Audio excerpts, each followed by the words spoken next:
रत्नागिरी आणि जगभरातील बातम्यांचे सुपरफास्ट अपडेट मिळवण्यासाठी रत्नागिरी खबरदारच्या सर्व सोशल मीडिया प्लॅटफॉर्मना आजच लाईक, सबस्क्राईब आणि फॉलो करा।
जिल्हा परिषदेची आमची इमारत होते त्याचे 100 कोटी रुपये तुम्ही दिलेले आहेत. याच बाजूला आमचा 15 माळचा जो बंधारा आहे 260 कोटी रुपयाचा, ते 260 कोटी रुपये देखील तुम्हीच माझ्या वाढदिवसाच्या निमित्ताने या ठिकाणी दिलेले होते. त्याच्यामुळे रत्नागिरीकरांना असलेला अपेक्षित विकास करण्याचा प्रामाणिकपणाचा प्रयत्न तुमच्या सगळ्यांच्या नेतृत्वाखाली माझ्यासारखा कार्यकर्ता नक्की करतोय. आणि म्हणून पुन्हा एकदा आपण या कार्यक्रमाला आपण व्यस्त असताना देखील आलात त्याबद्दल रत्नागिरीकरांच्या वतीनं मी मनपूर्वक आपले आभार मानतो. आणि भविष्यामध्ये देखील आपण उपमुख्यमंत्री देखील आहात आणि अर्थमंत्री देखील आहात. त्याच्यामुळं शिवसृष्टी तर आपण बघितलेली आहे. नाविन्यपूर्ण उपक्रम आम्ही रत्नागिरीमध्ये राबवतोय. अशा विविध नाविन्य उपक्रमांना आपण फार मोठा निधी उपलब्ध करून द्याल ही देखील खात्री बाळगतो. पुन्हा एकदा आपण आलात, या कार्यक्रमाची शोभा वाढवली, त्याबद्दल आपले आभार मानतो आणि माझा मनोगत संपवतो. जय हिंद, जय. या शहराचे लोकप्रतिनिधी, मंत्रिमंडळातील माझे सहकारी उदय सामंतजी, खासदार सुनील तटकरेजी, चिपळूणचे आमदार शेखर निकमजी, जिल्हाधिकारी, तसंच उपस्थित सर्व माझे शिवप्रेमी बंधू भगिनींनो आणि माझ्या तरुण मित्रांनो, आज खरं तर तिथीप्रमाणे युगपुरुष छत्रपती शिवाजी महाराजांची जयंती आणि नेमका आजचा दिवस साधून आज आमचं सभागृह चालू होतं.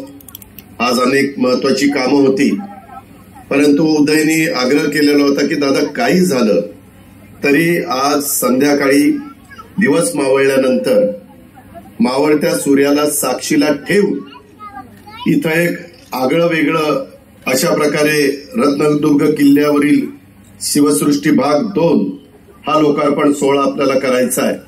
आणि तिथं युगपुरुष छत्रपती शिवाजी महाराजांचा दिमागदार पुतळा इथं उभा आहे, तुम्ही सगळेजण बघता.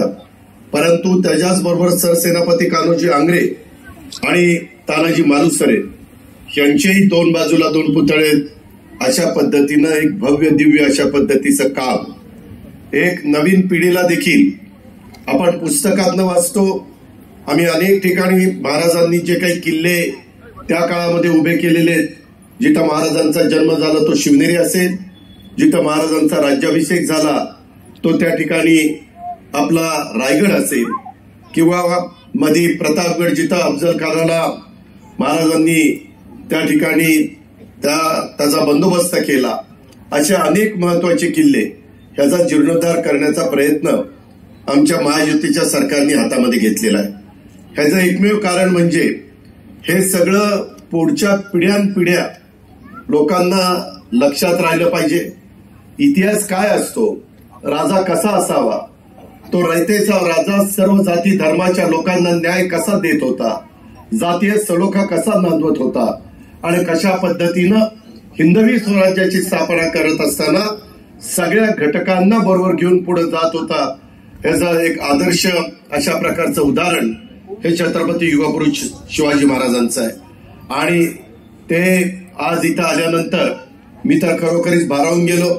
मला आठवतंय मी माझ्या राजकीय जीवनामध्ये सुरुवात करत असताना अनेक तरुणांना संधी दिली, तसा उदयला पण तरुणपणामध्ये संधी दिली. तो महाराष्ट्राचा युवकचा आमचा अध्यक्ष पण होता, इथला लोकप्रतिनिधी झाला आणि त्याच्यानंतर एक एक टप्पा गाठत रत्नागिरी जिल्हा असेल, रत्नागिरी शहर असेल, ह्याच्यामध्ये अनेक महत्वाचे प्रकल्प त्यांनी हातामध्ये घेतले.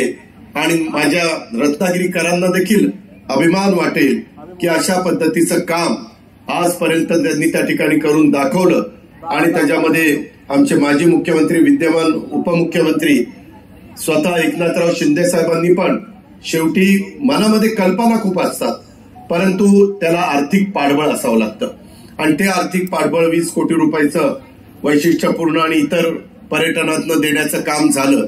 पैसे पण बऱ्याच जणांना मिळतात विकास कामाला, पण त्या दर्जाचं विकास काम पण व्हावं लागतं. मी फार बारकाईनं सगळ्या गोष्टी वेगवेगळ्या किल्ल्यांच्या प्रतिकृती इथं ज्या दाखवल्या, किंवा शिवाजी महाराजांच्या काळातलं गाव साधारण कसं असायचं, बाजार कसा असायचा, कशी विक्री त्या ठिकाणी व्हायची, अशा अनेक गोष्टी दाखवण्याचा प्रयत्न त्या ठिकाणी केला.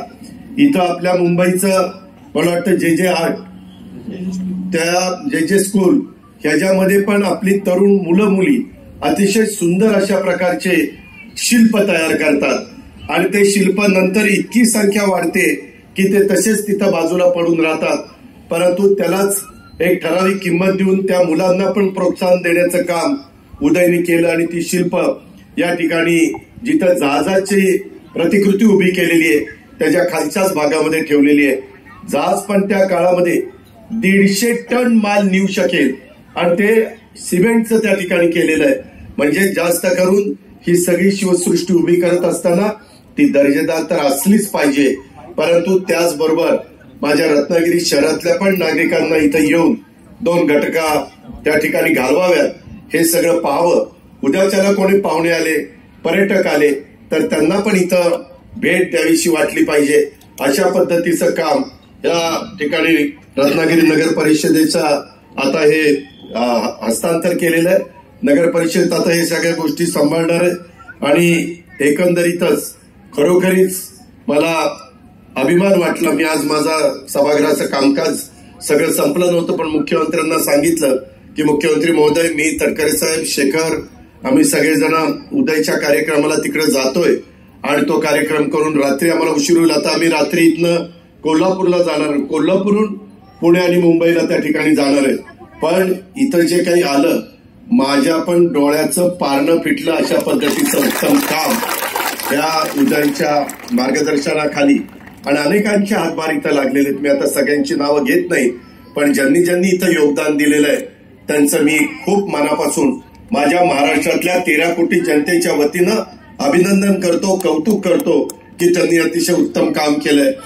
थोडीशी रत्नागिरीकरांना विनंती करतो, आज गर्दी खूप झालेली आहे, इथं झाडंही लावलेली आहेत, काही त्या ठिकाणी प्लांटेशन केलेलं आहे, लँडस्केपिंग केलेलं आहे. कृपा करून हे आपलं सगळ्यांचं काम आहे. इथं एकदा तुम्ही आत आल्यानंतर कुठेही पचकन थुंकायचं काम करायचं नाही, कुठेही घाण करायची नाही, कुठेही कागद टाकायचा नाही. काही डस्टबिन पण इथं आपण उभे करू, परंतु आपला परिसर आपण पण स्वच्छ ठेवायला शिकलं पाहिजे. हे आपल्या सगळ्यांचं काम आहे. मला बऱ्याचदा कधी कधी हेवा वाटतो किंवा मी विचार करतो, माझा भारतातला किंवा माझ्या महाराष्ट्रातला माणूस परदेशात गेला, सिंगापूरला, दुबईला, की एक कचऱ्याचं कुठं कागद टाकत नाही. कारण दुबईला उतरला की लगेच गाडीची काच खाली करतोय, पचापच ठुंकायला लागतोय आणि कागद टाकायला लागतोय. अरे नका, आपल्या आई वडिलांनी इतक्या सुंदर जगात आपल्याला जन्म दिलेला आहे. युगपुरुष छत्रपती शिवाजी महाराजांचा वारसा तुम्हाला मला लाभलेला आहे. आपण फार भाग्यवान आहोत. शिवछत्रपती शिवाजी महाराजां, शिवशाहू फुले आंबेडकरांच्या महाराष्ट्रात राहण्याचं भाग्य तुम्हाला मला मिळालेलं आहे. हे आपण खरोखरीच अतिशय समाधान आपण व्यक्त केलं पाहिजे. आपण नशीबवान स्वतःला समजलं पाहिजे. आणि असं असताना मगाशी मी, उदय सामंतजी, स्वतः सुनील तटकरेजी, शेखर निकमजी, आम्ही काही जण छावा चित्रपट आता संपूर्ण जगामध्ये अतिशय लोकप्रिय झालेला आहे आणि त्याच्यामध्ये ज्या पद्धतीनं कलावंतांनी कामं केली त्याच्यातून योद्धा कसा असला पाहिजे, शौर्य कशाला म्हणतात, एखादा राजा, एकही लढाई न हरणारा राजा हा छत्रपती संभाजी महाराज, त्यांचा जो इतिहास सगळ्यांच्या समोर आलेला आहे. काही लोकांना तो माहिती होता, परंतु छाव्यामुळे तो सर्व दूरपर्यंत पोहोचलेला आहे. त्या संगमेश्वर जिथं महाराजांना त्या ठिकाणी गनिमी काव्यानी आणि गद्दारी करून काहींनी फितुरी केली आणि त्या आपल्या छत्रपती संभाजीराजांना तिथं औरंगजेबाच्या सैन्याने ताब्यामध्ये घेतलं आणि नंतर ज्या पद्धतीनं त्यांना त्या ठिकाणी त्रास देण्यात आला, इथं बोलता पण येत नाही अशा पद्धतीनं, तिथंही मी आज ह्या शिवसृष्टीच्या उद्घाटनाच्या निमित्तानं सांगतो. मी अर्थसंकल्पात पण सांगितलेलं आहे असं छत्रपती संभाजी महाराजांचं संगमेश्वरला स्मारक करून दाखवतो की तुम्हा सर्व शिवप्रेमींना त्याच्यामध्ये शंभू महाराजांच्या संदर्भामध्ये एक अभिमान आदर असं वाटणाऱ्या सगळ्या माझ्या सहकाऱ्यांना एक अभिमान वाटला पाहिजे. इतकं सुंदर अशा पद्धतीचं तिथं स्मारक केलं जाईल. ते एक पर्यटनाचं आणि शौर्य गाजवणारा राजा हा कसा होता, योद्धा कसा होता, हे पुढं पिढ्यानपिढ्या सगळ्यांना समजलं पाहिजे. तिथली सगळी मंदिरं असतील, तिथं हेरिटेज काम त्या ठिकाणी आम्ही करणार आहोत. मी अधिवेशन संपल्यानंतर आम्ही चौघही तिथं व्हिजिट करणार आहोत आणि त्यामध्ये संबंधित आर्किटेक्ट वेगवेगळे, संबंधित कॉन्ट्रॅक्टर आणि अतिशय उत्तम पद्धतीनं खरं तर आमचं इतके दिवस दुर्लक्ष झालं. मी मध्ये शेखरनी सांगितल्यानं सृष्टी उभी राहिलेली आहे आणि ही शिवसृष्टी अशीच आपल्याला चांगल्या पद्धतीनं ठेवायची हे रत्नागिरीकरांनी पण निश्चितपणे लक्षात ठेवावं. आणि मी आता जिथं जाईल तिथं रत्नागिरीला गेला तर रत्नागिरीची शिवसृष्टी पाहिली का असं जरूर मी लोकांना त्या ठिकाणी विचारीन. असं एक उत्तम प्रकारचं एक लोकार्पणाचा कार्यक्रमाच्या करता मला आमच्या तटकरे साहेबांना, शेखर आणि बाकीच्या सगळ्यांना बोलवलं. त्याबद्दल उदयला पण मी मनापासून धन्यवाद देतो.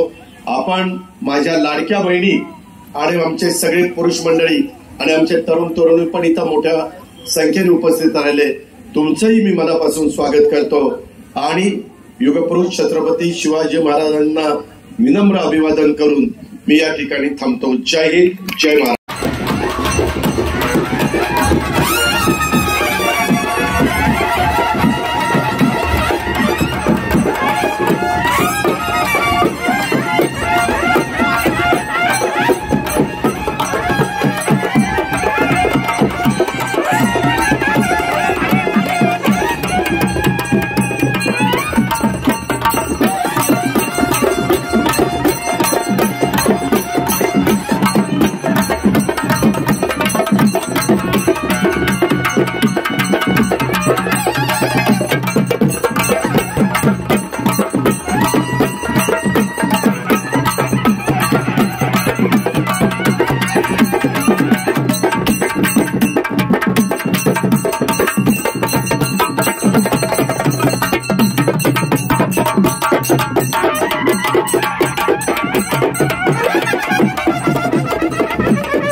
जनशक्तीचा बुलंद आवाज म्हणजेच रत्नागिरी खबरदार.